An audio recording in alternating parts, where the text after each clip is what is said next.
Welcome to AudioCert, where the official study guides are brought to life. I'm really excited you're joining us today for another deep dive because we're kicking off a brand new series exploring the project management professional that's PMP certification. If you're looking to truly master project management, the PMP is, well, it's often considered the gold standard. It's a globally recognized benchmark for professional excellence, showing you've got the chops to lead projects to success no matter how complex they get. Whether you're prepping for the exam, maybe catching up on best practices, or just, insanely curious about what truly makes projects tick, you're absolutely in the right place. Today, we're diving deep into Chapter 2, Project Performance Domains. Now, this isn't just some dry list of processes. Think of it more as the foundational operational framework for how projects actually get done. We're shifting our focus a bit from abstract steps to practical, real-world application. The whole purpose here is to understand how the different areas of a project don't just exist side by side, but how they interact, how they depend on each other, and work in complete unison to hit those desired project outcomes. Imagine a high-performance race car. The project performance domains are like its essential interconnected subsystems. You've got the engine, the steering, the brakes, the electronics. You can't just have a fantastic engine, right? All these parts have to work together perfectly to get that vehicle, which is your project, to its destination successfully and smoothly. It's really that intricate ballet of components that makes it all go. That analogy, yeah, that truly captures the essence of what we'll explore. These domains aren't isolated silos at all. They form a dynamic, interwoven tapestry where everything influences everything else. Successful project delivery isn't about tackling one domain at a time and just checking it off the list. It's really about understanding their concurrent operation and continuous interaction throughout the entire project lifecycle. And, doesn't matter if you're delivering value frequently, periodically, or maybe all at the very end. What's fascinating here is that there's no inherent weighting or like a fixed order to these domains. Their relationships and importance are entirely defined by your specific project's context. Our mission for this deep dive is to unpack each of these 8 performance domains. We'll reveal their individual contributions, yes, but maybe more importantly, how they integrate to ensure overall project success.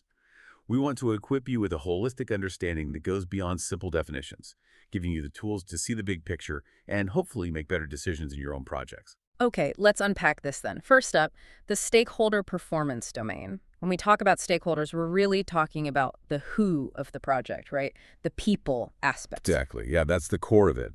This domain is fundamentally about ensuring a productive working relationship with everyone involved in or affected by the project. Ultimately, what we're aiming for are strong, productive relationships where, everyone's on the same page about what we're building, so they're supportive and satisfied. And critically, we want to minimize any negative impact from those who might oppose the project or its deliverables. Projects are, after all, for people and by people. You can't forget that. A stakeholder itself is defined very broadly. It's any individual, group, or organization who may be affected by, or even just perceive itself to be affected by, a decision, activity, or outcome of a project. They can be internal or external, supportive, opposed, or even neutral.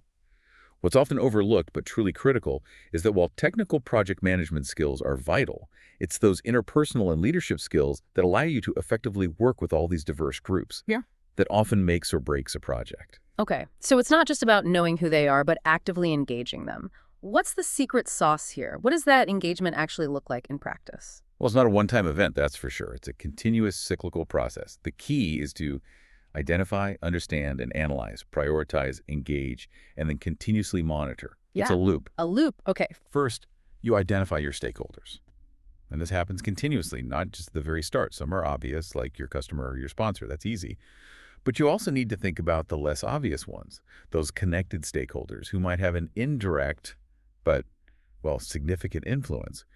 You're constantly scanning the environment for them. Gotcha. Next, you need to understand and analyze them. This goes beyond just knowing their name and title. You really need to delve into their feelings, their emotions, beliefs, values. Why?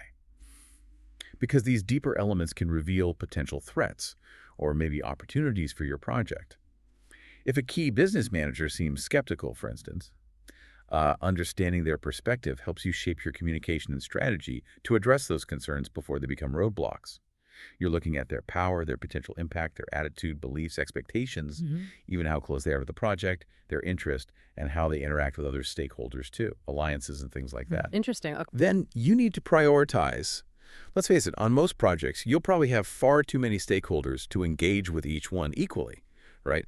So prioritization is just essential for efficient engagement.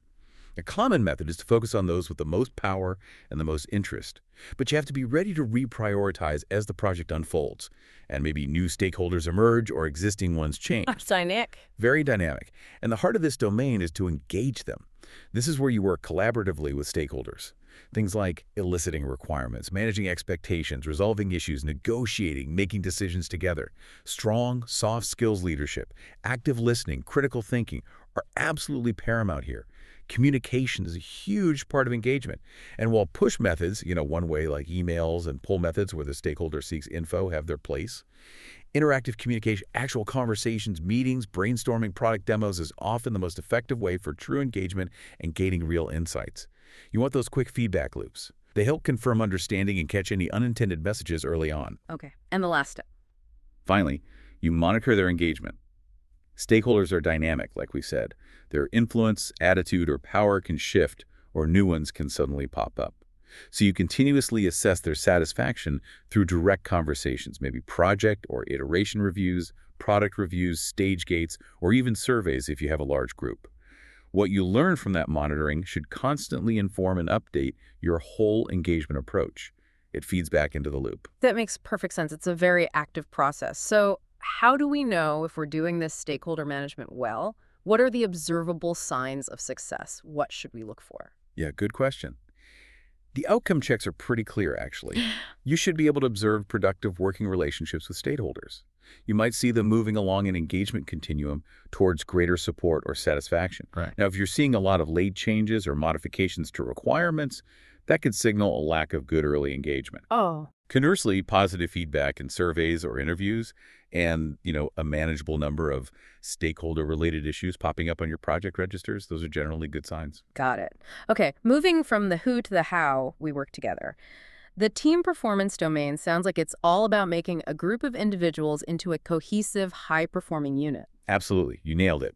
This domain is foundational because projects, at their core, are delivered by teams. You can't do it alone.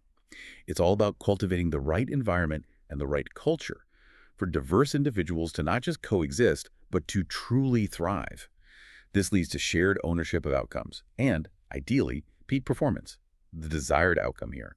A high-performing team where everyone demonstrates leadership and strong interpersonal skills, not just the manager. Okay, everyone. We're focusing here on the project team. That's all the individuals performing the work to achieve the project's objectives, usually led by the project manager.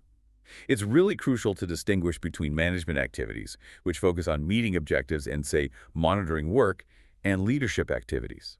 Leadership is more about motivating, developing, and inspiring people, and you need both. Both are absolutely critical for success. Right. Management and leadership aren't the same thing. Not at all.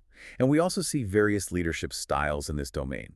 A key one, especially in distributed or maybe self-organizing environments, is servant leadership.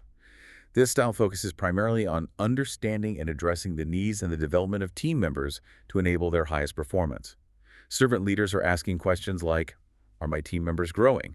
Are they becoming healthier, wiser, more autonomous? Are they likely to become servant leaders themselves?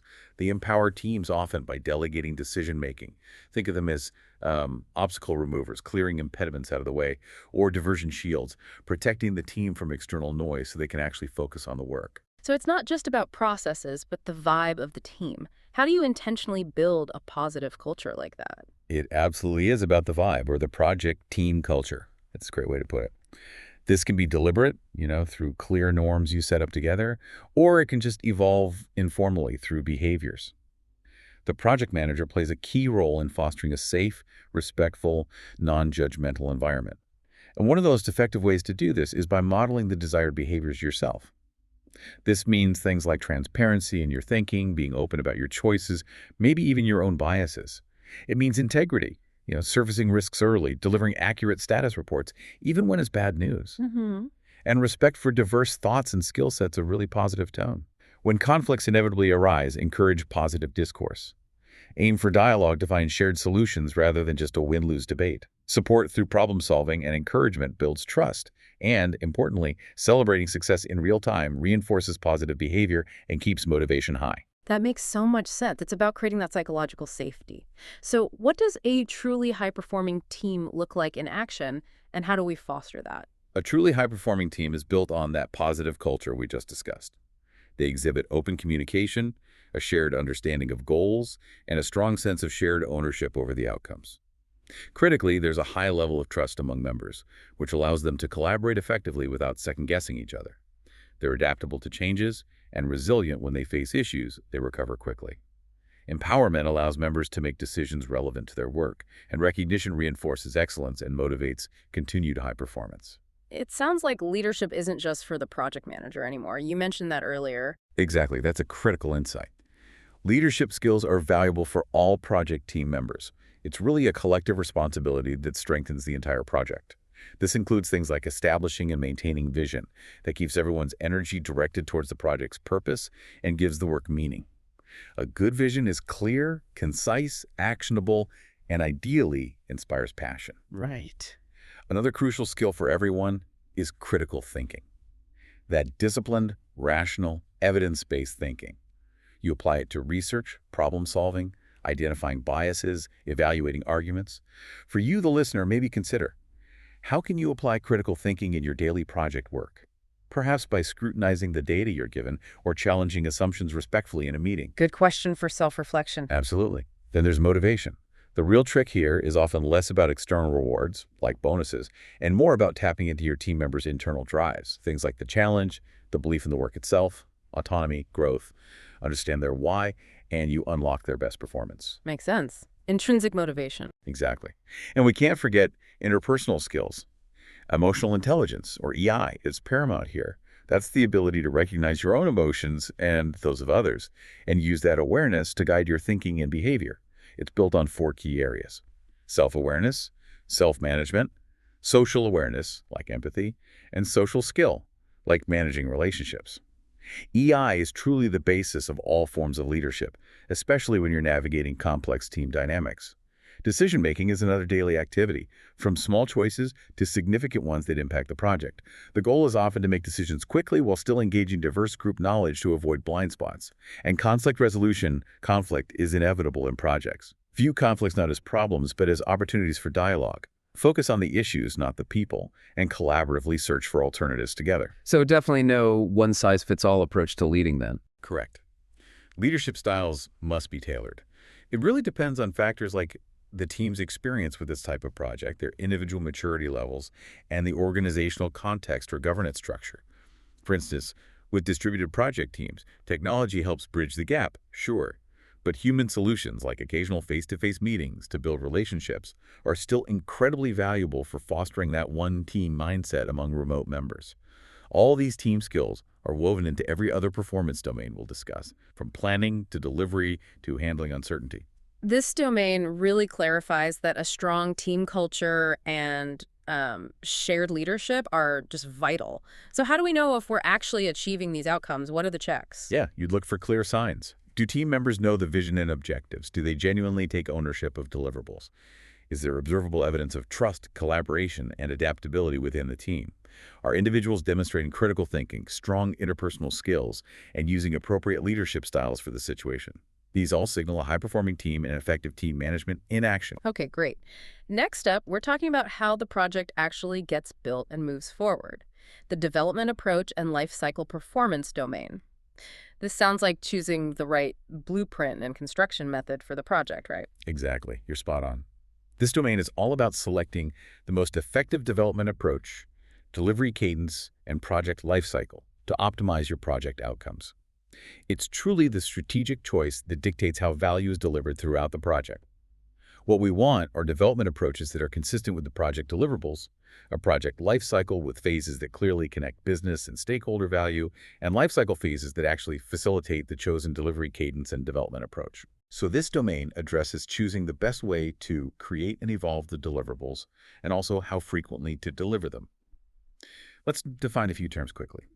A deliverable is any unique and verifiable product, result, or capability required to complete the project. The development approach is the method you use to create those deliverables. Cadence refers to the rhythm of activities, especially deliveries. And your project lifecycle is simply the series of phases the project goes through from its start to its completion. Got it. So how often do we actually give something tangible to the customer? Does it just happen at the end or? That's where delivery cadence comes in. It's all about the timing and frequency of your deliverables.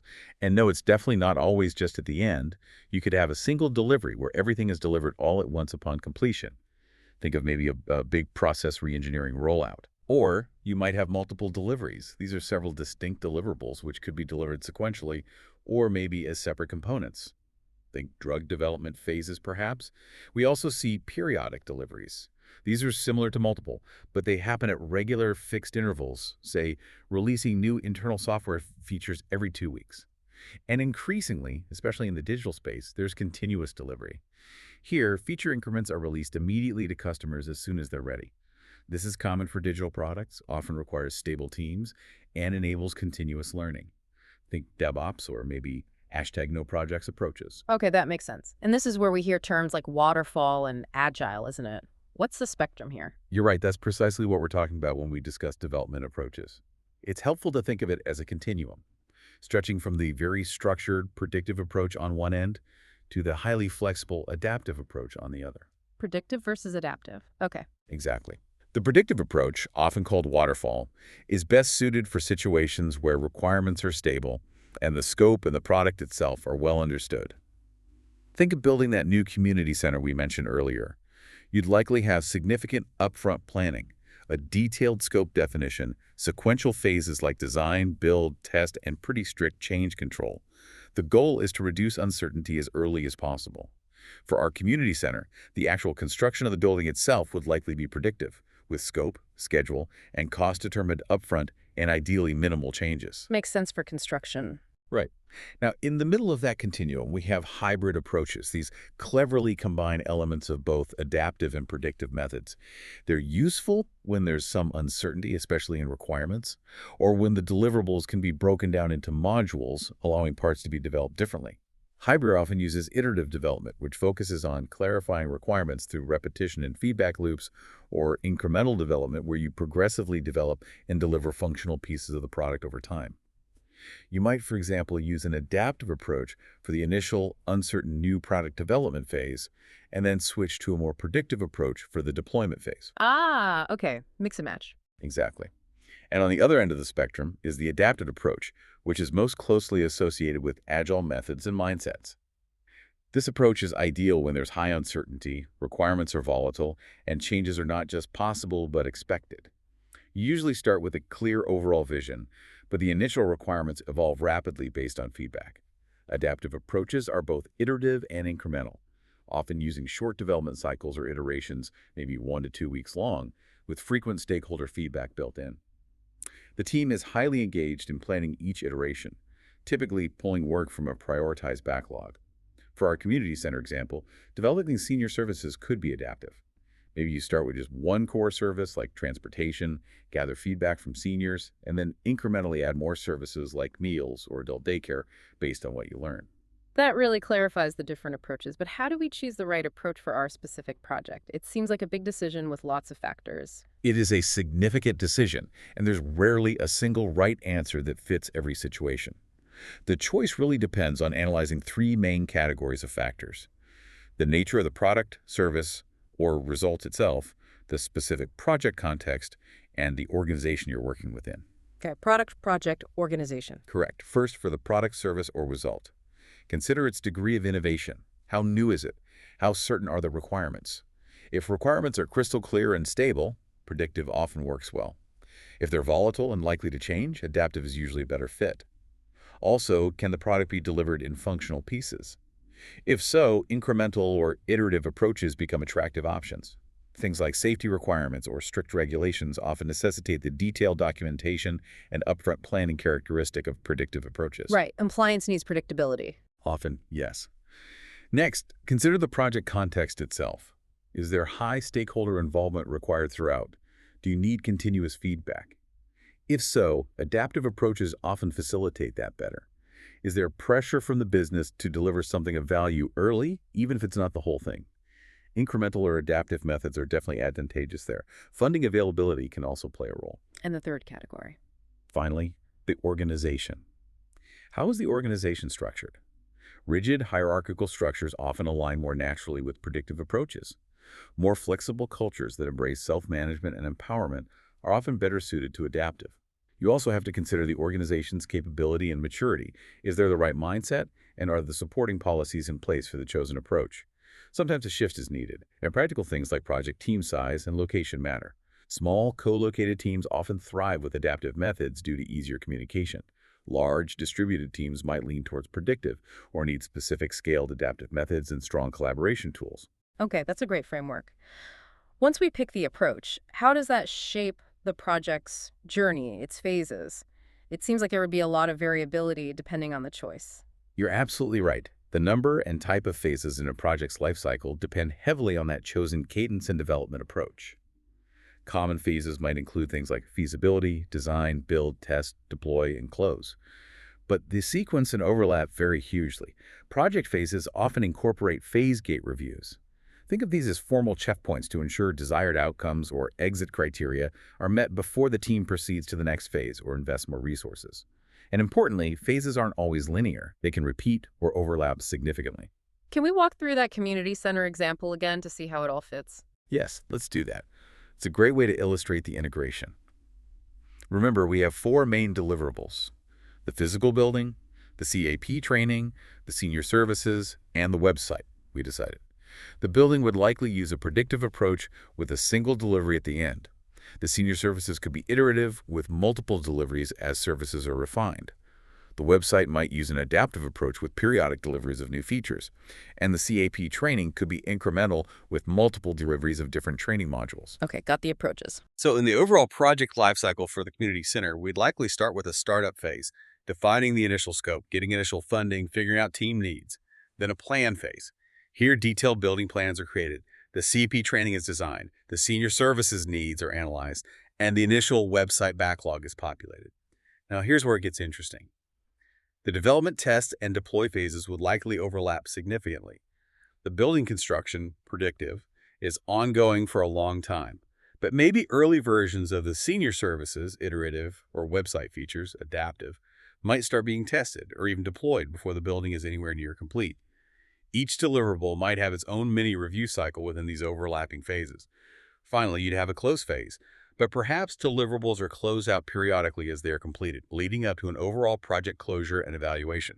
This example really highlights how flexible a project lifecycle needs to be to accommodate different development approaches and delivery cadences working in parallel within a single larger project. The choices made in this domain directly impact planning, delivery, team roles, and even the leadership styles needed. That's a really helpful illustration. It shows it's not always one size fits all, even within one project.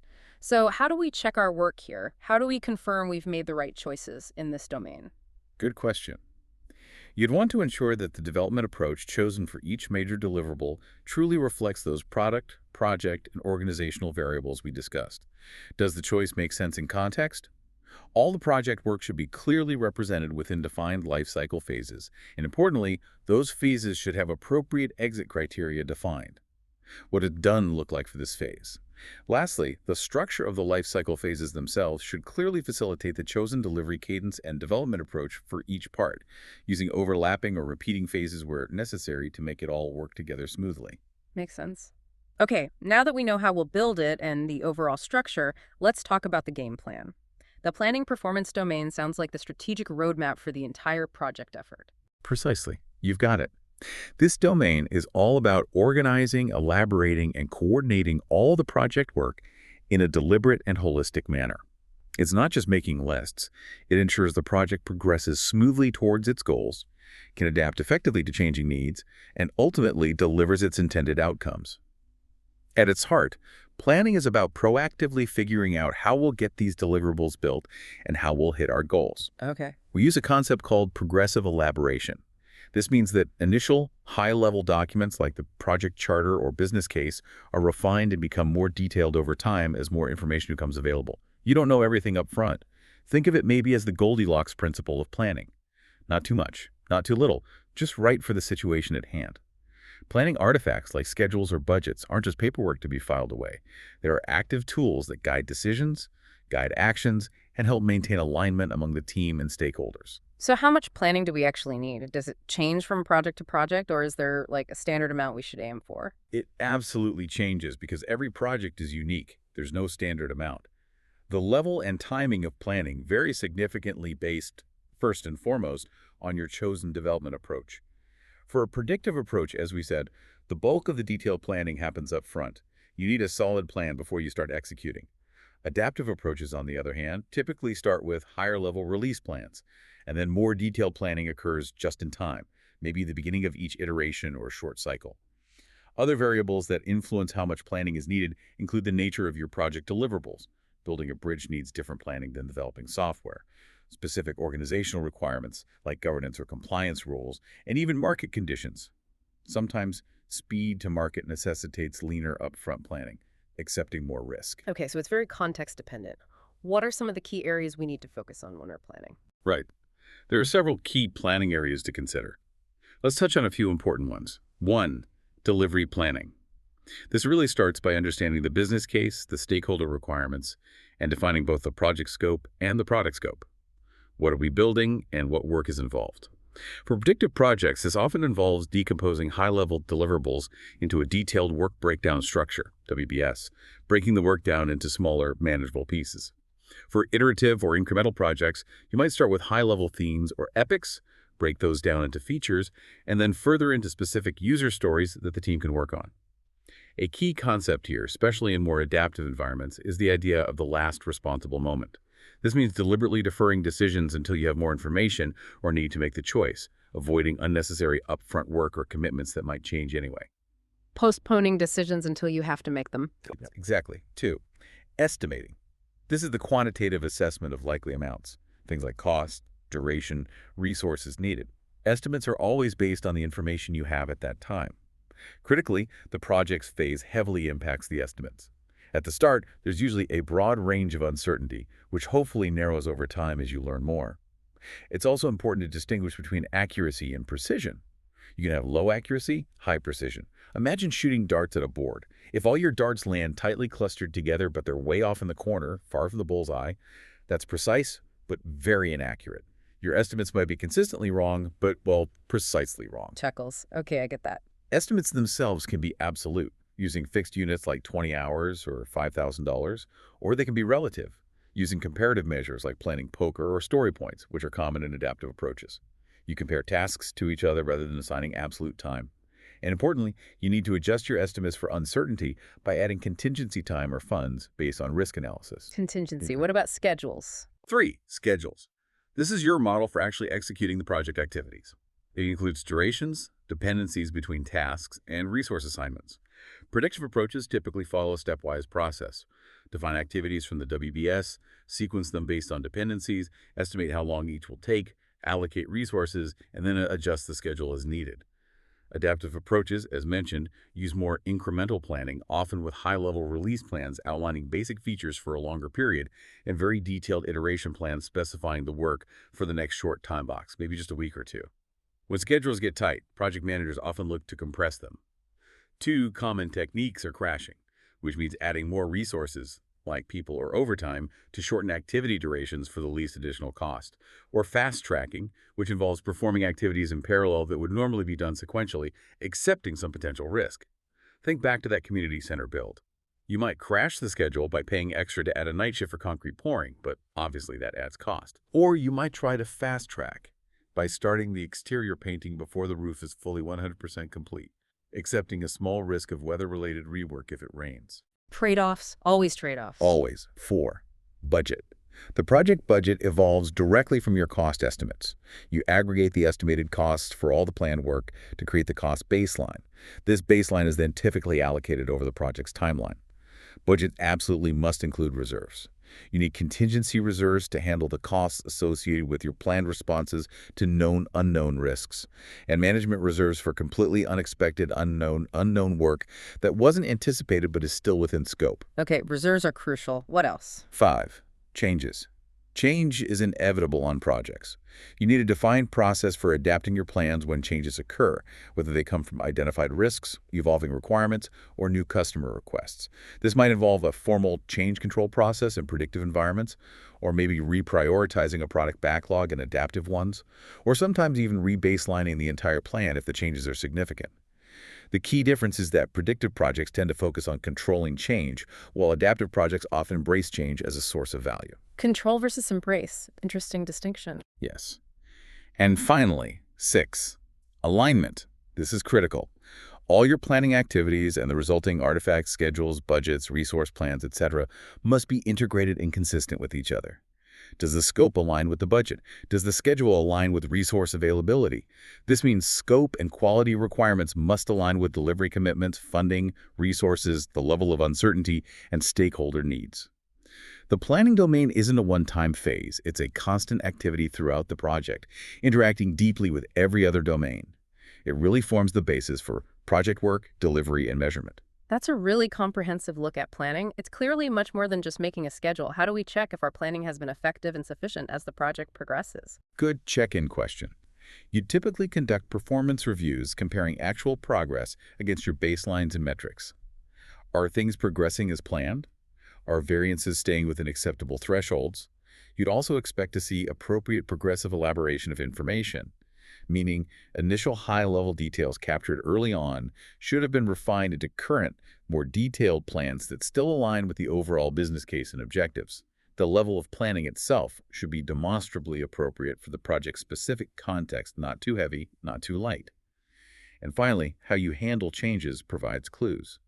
For adaptive projects, the backlog should show planned adaptations based on learning. For predictive projects, the change log should demonstrate that a well-defined change control process was applied consistently for any plan evolution. Okay, excellent. So we've planned it, we've picked our approach, we know who's involved.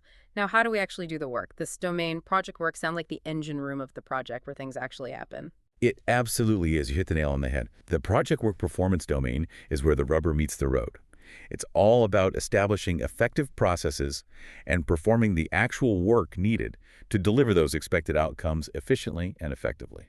The desired outcomes here include efficient and effective project performance, having appropriate project processes tailored for the project and its environment, ensuring appropriate communication with stakeholders happens, efficient management of physical resources, effective management of procurements, and importantly, improved team capability through continuous learning and process improvement. Okay. So this domain really encompasses a wide range of activities. Executing the plans we just talked about, keeping the team focused on the right priorities, managing issues and risks as they arise, communicating diligently with everyone involved, handling physical resources and logistics, managing procurements and contracts with vendors, ensuring the quality of the work, and actively enabling project learning and knowledge transfer. It's the doing part. How do we make sure our engine is running smoothly and isn't wasting fuel, so to speak? How do we keep it efficient? That's a great way to put it. You ensure smooth operation or efficiency by establishing and then periodically reviewing the project processes the team actually uses to get the work done. You want to optimize these processes. Maybe you use lean production methods like value stream mapping to visually identify and systematically remove non-value-adding waste activities from your workflow. Retrospectives or lessons learned meetings provide those critical opportunities for the team to collectively reflect on how they're working and identify ways to improve their own processes for the next cycle or project. But it's crucial to be aware of process for the sake of process. The focus should always be on the value the process delivers, not just on conformance or ticking boxes. Is this process actually helping us? Right. Avoid bureaucracy. Exactly. Another constant challenge within project work is balancing competing constraints. We always talk about the juggle: scope, schedule, budget, quality, resources, maybe even broader concerns like the triple bottom line, social, environmental, economic impacts. These constraints are dynamic, they shift. A new requirement might expand the schedule and budget. A sudden budget cut might force a relaxation of a quality requirement or a reduction in scope. Balancing these shifts and understanding the implications is an ongoing activity for the project manager and the team. For example, maybe the central PMO wants really detailed work tracking implemented, but the development team perceives this as non-value-added overhead that slows them down. That creates a tension, a constraint that needs careful balancing and negotiation. Yeah, I can see that happening. Maintaining project team focus is also key within this domain. Project managers must constantly assess and balance the need for short-term progress against achieving the long-term delivery goals. They need to manage workloads effectively and address team stress to prevent burnout. The ultimate goal is to maximize the overall delivered value by focusing on production, getting work done, while also actively protecting the team's production capability.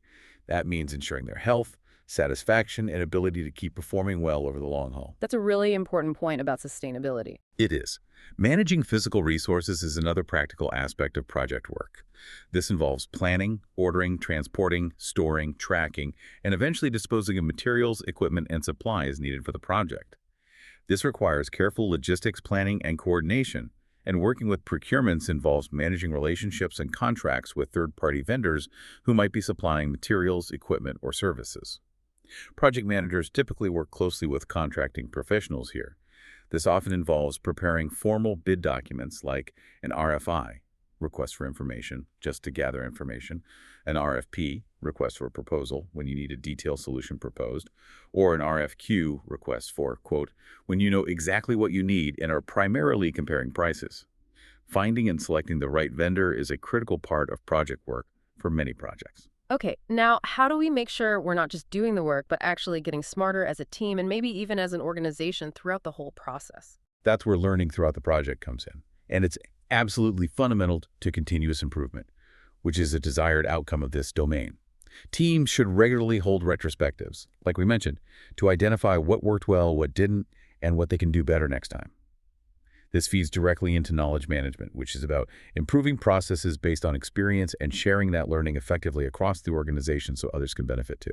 Makes sense. Knowledge itself comes in two main forms. There's explicit knowledge, which is the stuff that's easily documented, codified, and shared. Think manuals, procedures, databases. And then there's tacit knowledge. This is much harder to articulate and express. It resides in people's heads, things like beliefs, experience, intuition, insights. Tacit knowledge is best shared by connecting people, maybe through networking, job shadowing, mentoring, or collaborative workshops. Because projects are temporary endeavors, actively finding ways to transfer both explicit and tacit knowledge is critical. Otherwise, valuable experience just walks out the door when the project ends. This project work domain really enables the planning, delivery, and measurement domains by providing the context, the processes, and the environment for their activities to happen effectively. Got it. So how do we verify that the project work itself is being executed effectively? What are the signs? Well, your regular status reports should demonstrate efficient project performance trends.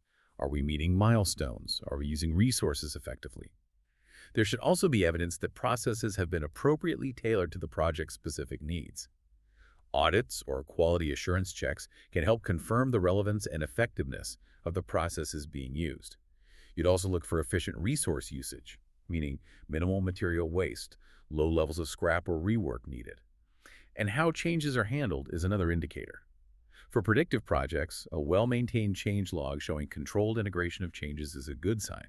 For adaptive projects, you'd look at the backlog, maybe tracking velocity or the rate of scope addition versus completion to see if it's being managed sustainably. All right, that makes sense. So we've planned, we've built, we've managed the work. Now, how do we make sure what we've produced actually hits the mark and provides real value? This delivery performance domain feels like the moment of truth for the project, right? Indeed, this is precisely where strategy meets execution and where the intended value is actually realized or not. The delivery performance domain is all about ensuring that the project's scope, requirements, and quality expectations are met, producing the intended outcomes that ultimately drive the business objectives. This is why we did the project in the first place.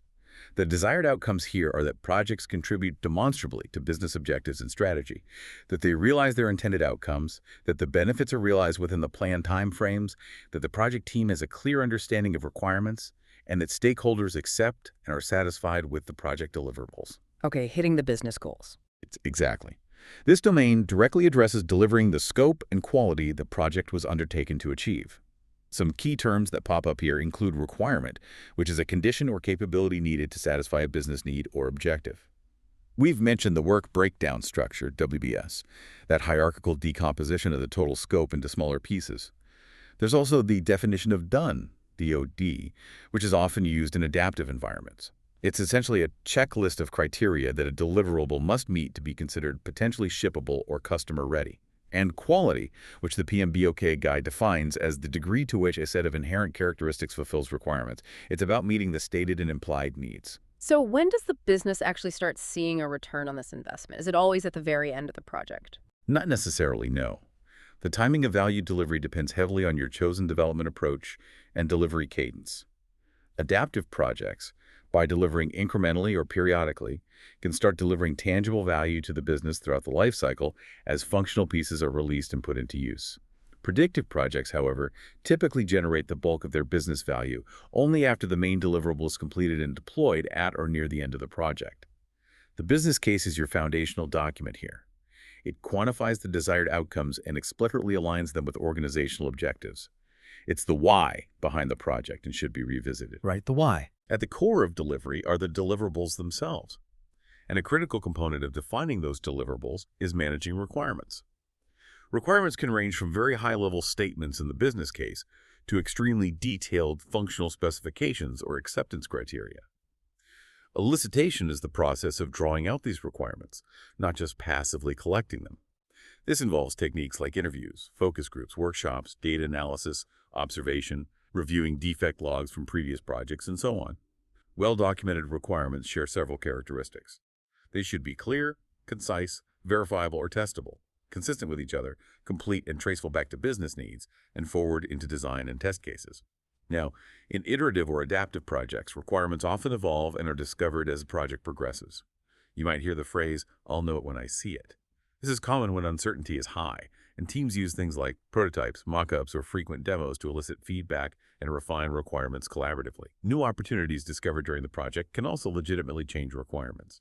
Regardless of the development approach, managing requirements effectively throughout the project is crucial to prevent rework, uncontrolled scope creep, and stakeholder dissatisfaction. You need a system, whether it's a requirements traceability matrix, a prioritized backlog, or specialized software, and usually one person, like a business analyst or product owner, accountable for them. Yeah. Got it. And scope. How does that relate? Scope defines the boundaries, what is included in the project, and just as importantly, what is not included. You need to define both the project scope, the work needed, and the product scope, the features and functions of the deliverable. Scope decomposition is the process of breaking down the high-level scope statement, which lists major deliverables and acceptance criteria, into more detail. In predictive projects, this usually results in the work breakdown structure, WBS we mentioned, a hierarchical chart. Each lower level provides more detail about the work packages. A WBS dictionary often accompanies it with more info. In agile or adaptive approaches, decomposition might look like breaking down large themes into epics, then into smaller features, and finally into implementable user stories. A user story is typically a short, simple description of a feature told from the perspective of the end user, like, as a type of user, I want some goals, so that's some reason. Verifying the completion of the deliverables involves checking them against the defined acceptance criteria, maybe using technical performance measures, TPMs, to quantify technical achievements, or using that definition of done, DoD checklist. It sounds like getting a project truly done can sometimes be like aiming at a moving target, especially in fast-changing environments or with evolving requirements. It absolutely can, and that's a critical challenge project teams face, often referred to as done drift. In highly uncertain or rapidly changing markets, the definition of good enough for release can constantly shift. Maybe competitors release a new feature or a new technology trend emerges, driving pressure to add just one more thing before launch. I've personally seen projects experience serious done drift, which should have been maybe a 6-month effort turning into 2 years, simply because every new shiny feature got added to the scope without rigorously reevaluating the original goal or the impact on schedule and budget. Wow, yeah. This uncontrolled addition of scope without corresponding adjustments to budget, schedule, or resources is what we traditionally call scope creep in predictive environments. The primary defense against it is a robust change control system where proposed changes are formally evaluated for their value versus their impact before being approved or rejected. Scope creep and done drift. Got it. What about quality? Right. Beyond just delivering the agreed-upon scope and requirements, quality is paramount. Remember the definition: the degree to which a set of inherent characteristics fulfills requirements. It often includes aspects like performance levels, reliability, usability, etc. Quality needs aren't separate. They should be integrated right into the requirements documentation and often guided by organizational quality policies. But there's always a balance between achieving the desired level of quality and the cost and time required to get there. This brings us to the concept of the cost of quality, COQ. This framework helps us understand the different types of costs associated with quality over the entire product lifecycle. There are prevention costs, money spent before defects occur to keep them out, like good design practices, quality planning, robust testing processes, training. These are investments. There are appraisal costs, money spent to determine conformance to requirements, like testing, inspections, audits, supplier rating. Then there are internal failure costs, the costs incurred when defects are found before the product reaches the customer. Things like waste, scrap, rework, failure analysis. And finally, external failure costs, the costs incurred when defects are found after the product reaches the customer, like repairs, warranty claims, handling complaints, product returns, and potentially huge damage to reputation. The big takeaway from COQ: investing wisely in prevention and early appraisal is almost always significantly cheaper in the long run than dealing with failures, especially external failures. Test quality in early and throughout the process is key, not trying to inspect it in at the very end. That makes total sense. I've also heard that changes or fixing defects get much more expensive the later they happen in the project. Is that true?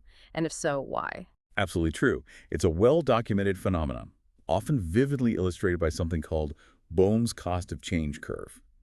It basically demonstrates that the later a defect is introduced or change is requested in the project lifecycle, the exponentially more expensive it becomes to correct it. For example, fixing a requirements error during the requirements phase itself might have a relative cost of 1x, but finding and fixing that same error during the production or operational phase could easily cost 100x or even 150x more. Wow, that's a huge difference. It is. And the reason is pretty straightforward. As the project progresses, more downstream work is based on earlier decisions. A change later on impacts more completed design, more written code, more established processes, more documentation, more trained users, more stakeholders. The ripple effect of a change becomes far more extensive and costly to manage. To counter this, project teams must focus on designing processes that build quality in from the very beginning, involving quality assurance perspectives right from the design phase onward, not just waiting for a final testing phase. Build quality in. Got it. So this delivery domain is really the culmination of the planning efforts.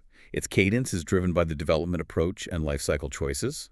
It's enabled by the processes and resources managed in the project work domain, and its success is heavily impacted by team performance. And all of this happens while constantly navigating the uncertainties we'll discuss later. So how do we know if we're truly delivering value and meeting those business expectations in the end? What are the final checks? You'd check outcomes by confirming alignment. Does the project's final output, when compared to the business plan, strategic plan, or authorizing documents, clearly show that the deliverables align with the intended business objectives? Does the updated business case information indicate the project is actually on track to realize its intended outcomes and benefits? Are key financial metrics or scheduled benefit milestones being achieved according to the benefits realization plan? You also look at requirement stability. For predictive projects, minimal changes to the initial well-defined requirements might indicate a good shared understanding from the start. For evolving projects, you look for evidence that the team developed a clear understanding over time, even if it changed. And finally, stakeholder acceptance and satisfaction are key. Are stakeholders formally accepting deliverables? Is feedback from interviews, surveys, or usage data positive? Are complaints or returns low? These all point towards successful delivery. Excellent. Okay, we've done all this work planning, building, managing, delivering, but how do we know if we're actually on track during the project or if what we're doing is even working effectively? This measurement performance domain sounds like it's about checking our instruments, right? Keeping an eye on the dials. It's exactly that. It's about measuring our progress and performance, yes, but crucially, it's also about acting on that information. You can't just measure, you have to use it. The measurement performance domain provides the reliable data and insights needed to keep a project on course, make informed decisions, and ultimately deliver the expected value. The desired outcomes here are having a reliable understanding of the project's status at any given time, generating actionable data that supports decision-making, taking timely and appropriate actions based on that data to keep performance on track, and achieving targets and generating business value through those informed decisions. Actionable data. Okay. The purpose of measures is multifaceted. We measure to evaluate performance against the plan, sure, but also to track resource utilization, demonstrate accountability to stakeholders, provide them with timely information, help forecast future performance, validate our initial assumptions, and ensure deliverables meet acceptance criteria. But what's absolutely critical to remember is that the real value of measurements isn't just in the act of collecting the data. It's in the conversations the team and stakeholders have about that data and the actions that are taken as a result. Data without action is just noise. Right, it has to lead somewhere. Yep. Exactly. To establish effective measures, we often rely on key performance indicators, KPIs. These are the specific quantifiable measures that demonstrate whether the project is achieving its key objectives. KPIs generally fall into two broad types. Leading indicators, which attempt to predict future changes or trends, providing early warnings. Things like tracking the number of open risks on the risk register, or even monitoring team morale, low morale, might signal potential productivity issues down the line. Leading indicators can be harder to quantify sometimes, but they're crucial for proactive management. And then there are lagging indicators. These measure project outputs or events after they have already happened. Examples include the number of deliverables completed, the schedule variance, or the cost variance. Lagging indicators are usually easier to measure, but they tell you about the past. You need both for a complete picture. Leading and lagging. Got it. And effective metrics, whether leading or lagging, usually share characteristics often summarized by acronyms like SMART. They should be specific, clear, and unambiguous, meaningful, tied to the business case, baselines, or requirements, achievable, the target should be realistic, relevant, provides valuable, actionable information, and timely, available soon enough to actually inform decisions, ideally forward-looking. Okay, smart metrics. With so much going on in a project, what should we actually be tracking? It seems like you could measure almost anything. That's the challenge, isn't it? You absolutely could measure almost anything, but you shouldn't. You need a balanced set of metrics to get a holistic picture without creating unnecessary overhead. We can categorize what to measure into several common areas. 1. Deliverable metrics. These are specific to the products, services, or results being created. You might track the number and severity of errors or defects found, or measure specific performance attributes like size, weight, speed, or capacity against targets. Technical performance measures, TPMs, fall here, ensuring system components meet technical requirements. 2. Delivery work-in-progress metrics. These are very common in adaptive or flow-based environments like Kanban. Key metrics include work in progress, WIP, the number of items currently being worked on. Teams often limit WIP to improve flow. Lead time measures the total elapsed time for an item from entering the backlog until it's released. Cycle time measures the time it takes to complete a specific task or work item once started. Shorter, consistent cycle times usually indicate a productive and predictable process. WIP, lead time, cycle time. Okay. 3. Baseline performance. This is the classic comparison of actual performance against planned baselines, primarily for cost, schedule, and scope. For schedule, we track things like actual start-finish dates versus planned dates, duration variance, schedule variance, SV, and the Schedule Performance Index, SPI. For cost, we track actual costs versus planned costs, often called burn rate, cost variance, CV, and the Cost Performance Index, CPI. These SV, SPI, CV, CPI metrics are core components of earned value management. EV. Earned value. Heard of that? Yes. EVM is a powerful technique, often used on larger, more predictive projects. It integrates scope, schedule, and cost measurements.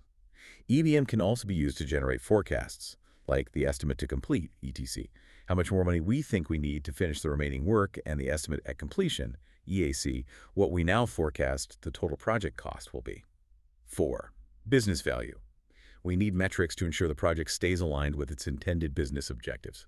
Examples include calculating the benefit cost ratio, BCR, tracking the project's contribution to return on investment, ROI, or maybe its net present value, NPV, often by periodically updating information from the business case. 5. Stakeholders. Measuring stakeholder satisfaction is crucial but can be tricky. Methods include using the Net Promoter Score, NPS, to gauge customer loyalty, conducting formal or informal morale surveys, or even tracking unplanned employee turnover, which can be an indicator of low morale. Interesting ways to measure satisfaction. Absolutely. Once you have all this data, presenting it effectively is crucial for it to be useful. The information needs to be timely, easily accessible, easy to digest, and ideally convey any associated uncertainty. Visualizations are key here. 1. Dashboards are very common. These are typically electronic collections of charts and key metrics, often using things like RAG charts, red, amber, green status lights, bar charts, pie charts, or control charts to provide a quick visual summary of project health. Like a car dashboard. Exactly. Too. Information radiators, sometimes called big visible charts or BVCs, serve a similar purpose, but are usually physical displays posted in common team areas. They promote timely knowledge sharing through high visibility. Think task boards, burn charts, risk lists posted on a wall. They tend to be low-tech, high-touch, often manually updated but very immediate. 3.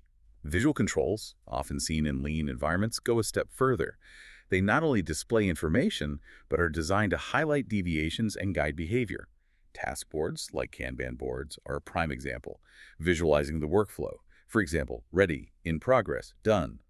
Enforcing WIP limits and making bottlenecks obvious. Burn charts, like burn up or burn down charts, visually track work remaining or completed against time, showing progress and velocity. Lots of visual tools. Yeah. Now, what are the common traps people fall into when it comes to measuring things? It seems like it'd be easy to get it wrong or misuse the data. You're absolutely right. There are several common pitfalls to be aware of. Awareness is the first step to avoiding them. One classic trap is gaming the metrics. This happens when the team focuses on improving a specific metric number, even if it leads to undesirable behavior or doesn't reflect true progress. For example, focusing solely on lines of code written might incentivize quantity over quality or customer satisfaction.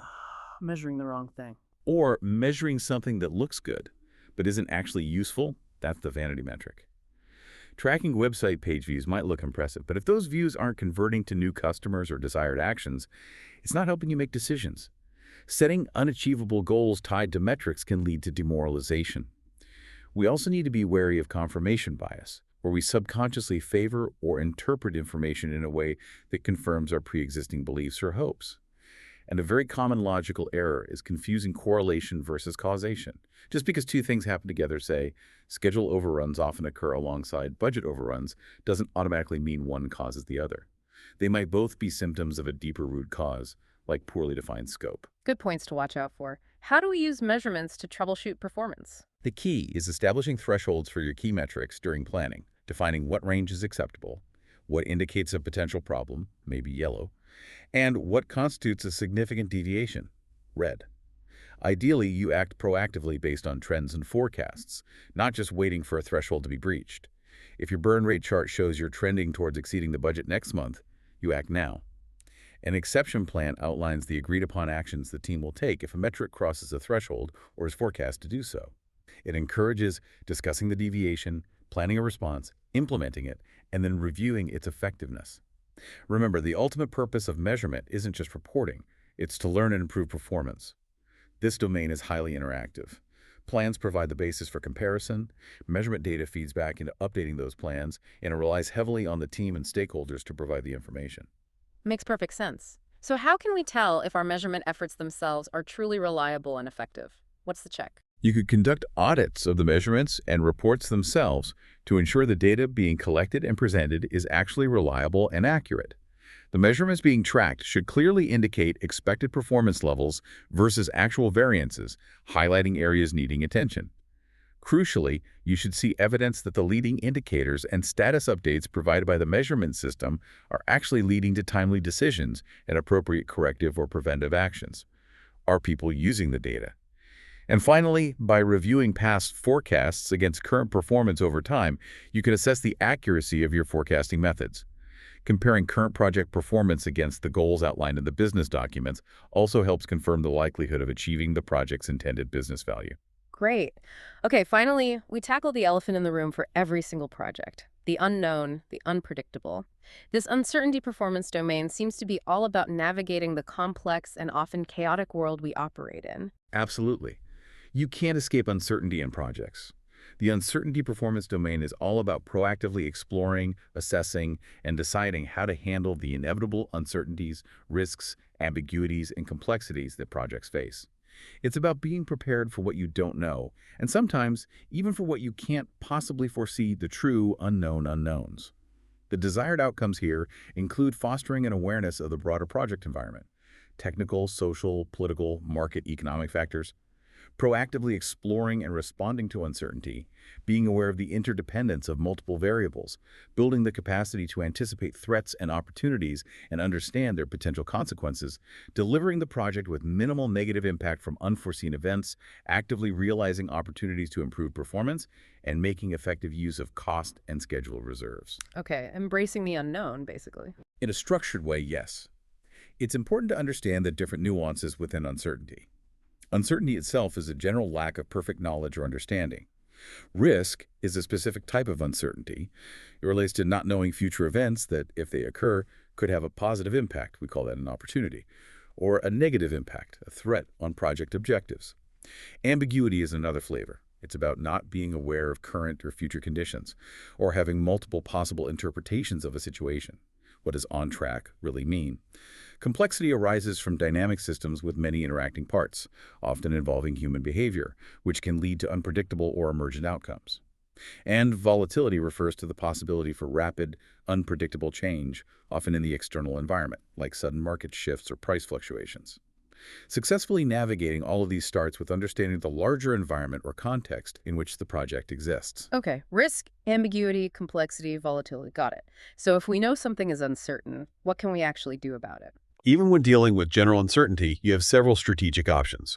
The first step is often to recognize that uncertainties can manifest as either opportunities, potential positive impacts, or threats, potential negative impacts. These combine to form the overall spectrum of project risks.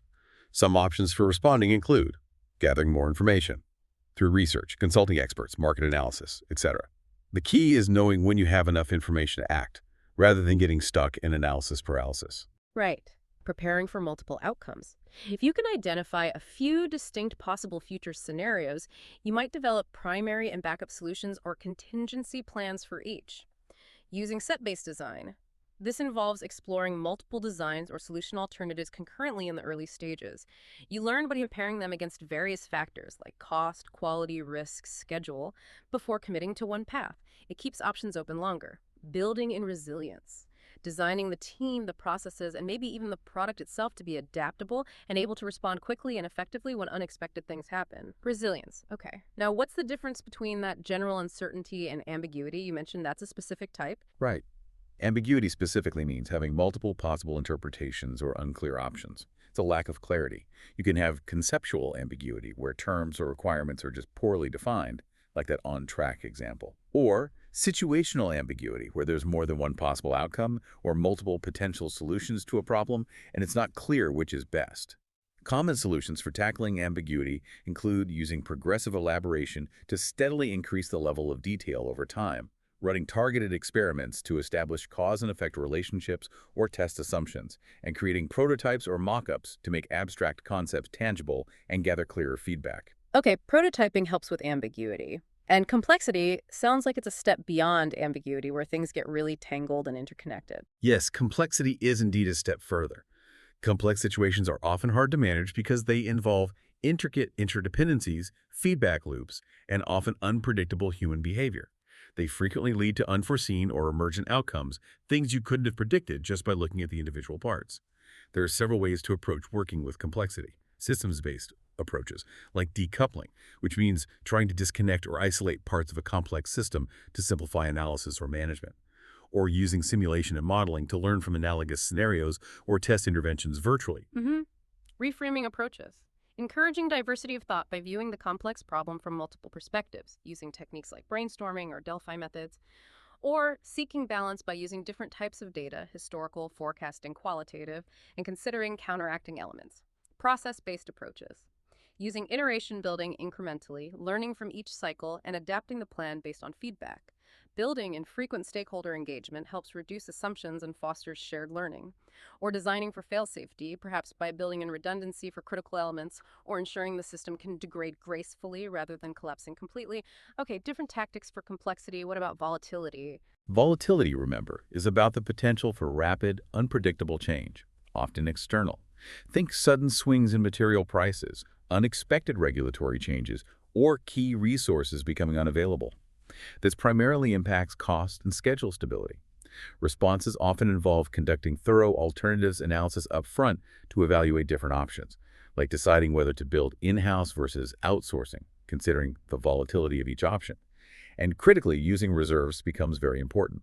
You might hold a larger cost reserve specifically to buffer against potential price volatility in key materials, or maintain a schedule reserve, buffer time, to handle potential delays due to uncertain resource availability.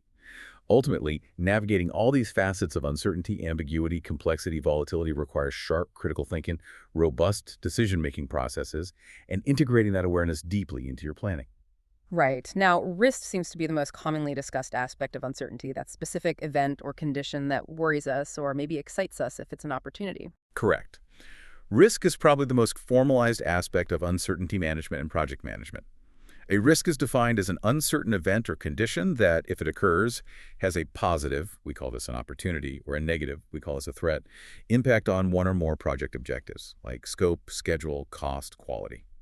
Because projects are inherently unique undertakings, risks are always present. You can't eliminate them entirely. The goal of proactive risk management is to identify potential risks early, analyze them, and plan appropriate responses to avoid or minimize the impact of threats and to trigger or maximize the benefits of opportunities. Okay, threats and opportunities. What can we do about threats? For threats, those risks with potential negative impacts, the standard response strategies are: avoid.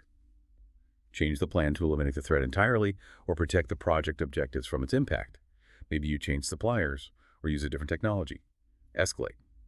If the threat is outside the project scope or the project manager's authority to manage, you escalate it to the appropriate level, like senior management or the PMO, who can take ownership.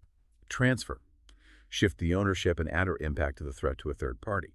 Buying insurance is a classic example, or using certain types of contracts. Mitigate. Take action to reduce the probability of the threat occurring and or reduce its impact if it does occur. Adding extra testing is mitigation. Accept. Acknowledge the existence of the threat but decide not to take proactive action.